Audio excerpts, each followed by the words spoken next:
video together for you about working at home with maybe a kid, spouse, somebody that you're quarantined with. I guess it doesn't matter who, but if you want to come to the gym and borrow some gear to work out during your downtime, I highly encourage that. Get in touch with us about that.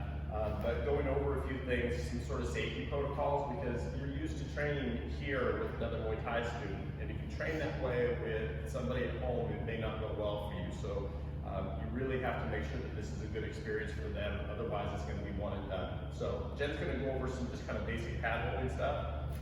Yeah, so first of all, how we're holding the Thai pads to start off with.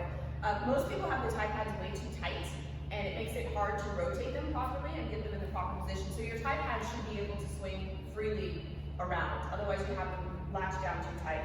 Second, I'm going with a thumbless grip. So my fingers and my thumb wrap around the handle. If you stick your thumb inside and the pad rotates on accident, you can hurt your thumb. So thumbs on the top with the fingers. Other than that, you want to talk about yeah, so I mean, it's a little bit different if we're holding for punches versus knees versus kicks. But especially if I'm holding for punches or elbows, I really want to make sure that this pad is stacked in front of my shoulder. I don't ever want the pad to be sort of in line with my shoulder, so that when it hits, it goes back and hurts my shoulder joint. So if I'm holding for a straight punch, we're always going to go cross body. So if I'm holding for his right, I'm going to hold with my right. That comes in front of my shoulder here. And my shoulder is actually rotating almost like I would be if I'm throwing a cross. That way it keeps everything nice and in line for my punch. Now if I do this and I'm a little too close to him, now we have this little T-Rex punch. So we just need to find our proper range where when I hold, he's still fully extended on his punch, and I've got this nice stability behind my punch. So I hadn't really thought about when we started this video, but I didn't put gloves on. I think that might be a good way to start. If you put your wrap up, put your gloves on, you can kind of get into this mentality to smash, which I know is fun. But if you go without the gloves, you're going to get a couple things. One, you're probably not going to hit as hard, which is part of the point right now. And two, it's good to understand the structure of your wrists and your hands and things like that when you make your strike. So it may bring a little bit better awareness to that. So just kind of working through all the basic different strikes. Very, very little power. Just work on your technique, work on your range, make sure that you're not battering this new person that's holding Thai pads for you. So Jen's just going to hold a few strikes for me, and I'm going to hit them the way that I would hit them. I can't use one of my kids because I hit my kids pretty hard, but they're pretty tough. But you know, somebody that never held Thai pads before.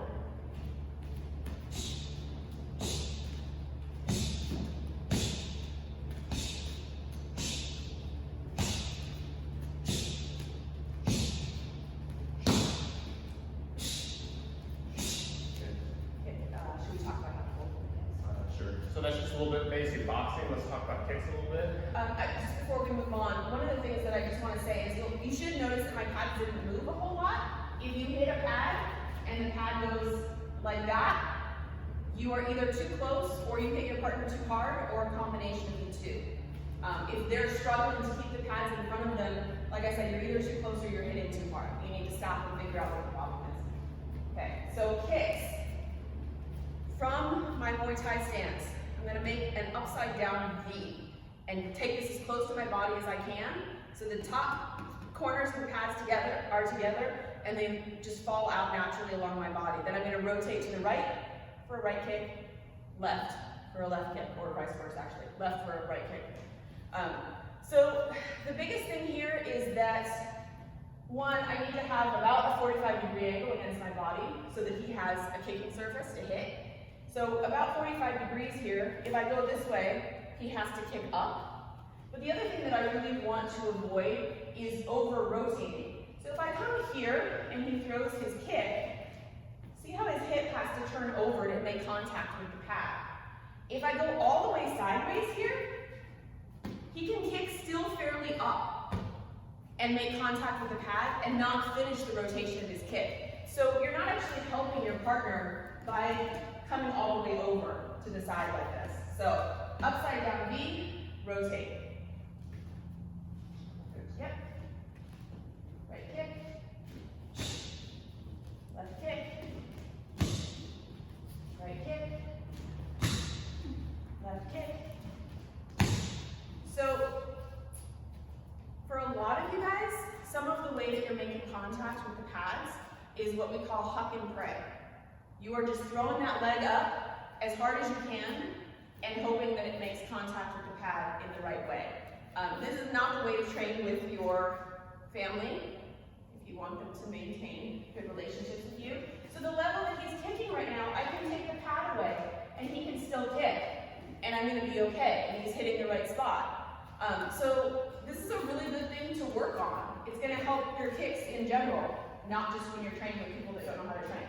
If you've got experience, and if you've been here for a while, a couple years, you know who you are, and you want to work on elbows, you can. Everybody else, if this is kind of new information, I just wouldn't work elbows with partners. It's too close, too many things. If you work on your boxing, you work on your kicks, let's just do a couple of knees real quick. So knees for somebody that is brand new should be both pads, okay? So this is where it's really important that my pads are swinging, because I'm actually going to take my hand to one side of the pad so that I can rotate it so that it's as vertical as it can be. My other hand does the same thing. So I'm stacking them vertically against my body. I'm going to take a nice wide stance and sort of bend forward. Yes. And so he here should be hitting the top pad or the seam between the two pads. You should not be hitting the bottom pad.